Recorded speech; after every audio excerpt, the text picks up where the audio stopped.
Hello అందరికీ. ఈరోజు నేను యమ్మీగా లివర్ ఫ్రై చేశాను. దాని ప్రాసెస్ ఏందో చూసేయండి. నేను ముందుగా 1 kg లివర్ తీసుకున్నానండి. లివర్ తీసుకొని బాగా వాష్ చేయాలి. వాష్ చేసిన తర్వాత ఒక కడాయి పెట్టేసుకొని దాంట్లో 2 స్పూన్ ఆయిల్ వేసేసుకోవాలి.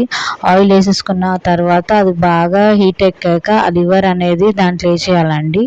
వేసేసిన తర్వాత బాగా మిక్స్ చేసుకోవాలి. మిక్స్ చేసుకున్న తర్వాత మనకి తగినంత సాల్ట్ అనేది వేసేసుకోవాలి. సాల్ట్ వేసుకున్న తర్వాత అది అనేది ఆ లివర్కి బాగా పట్టే వరకు బాగా మిక్స్ చేసేసుకోవాలండి. మిక్స్ చేసుకున్న తర్వాత 5 minutes మూత పెట్టేసుకోవాలి. 5 minutes మూత ఎందుకంటే ఆ వాటర్ అనేది పైకి రావాలండి. పైకి వస్తుంది. పైకి వచ్చే వరకు బాగా మూత పెట్టేసుకోవాలి.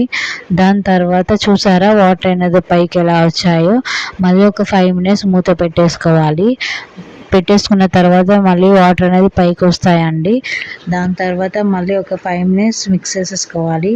దాని తర్వాత మనం కొంచెం 2 స్పూన్స్ పసుపు అనేది వేసేసుకోవాలి.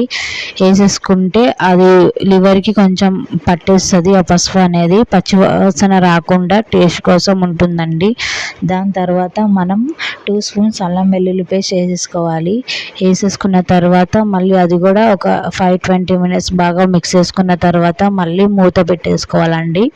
మూత పెట్టేసుకున్న తర్వాత చూసారా ఆయిల్ అనేది పైకి వచ్చేసింది. వాటర్ అనేది దిగిపోయాయి. ఇలా ఉంటుంది లివర్లో.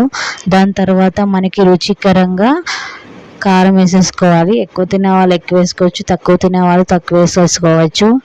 ఆ కారం కూడా ఒక 5-10 minutes బాగా మిక్స్ చేసుకోవాలండి. దాని తర్వాత చూసారండి ఎలా కలర్ఫుల్గా ఉందో. తింటే మాత్రం చాలా బాగుంటుందండి. మీరు కూడా చాలా కంపల్సరీగా టేస్ట్ చేయండి. లివర్ నా రెసిపీతోనే టేస్ట్ చేయండి, చాలా బాగుంటుంది. ఇది కూడా ఒక 5 minutes మూత పెట్టేసుకోవాలండి. మూత పెట్టేసుకున్న తర్వాత మళ్ళీ ఒక 5 minutes తర్వాత తీసేయాలి. చూసారా ఎంత కలర్ఫుల్గా ఉందో, చాలా బాగుంటుందండి. మీరు కూడా కంపల్సరీగా ట్రై చేయండి ప్లీజ్.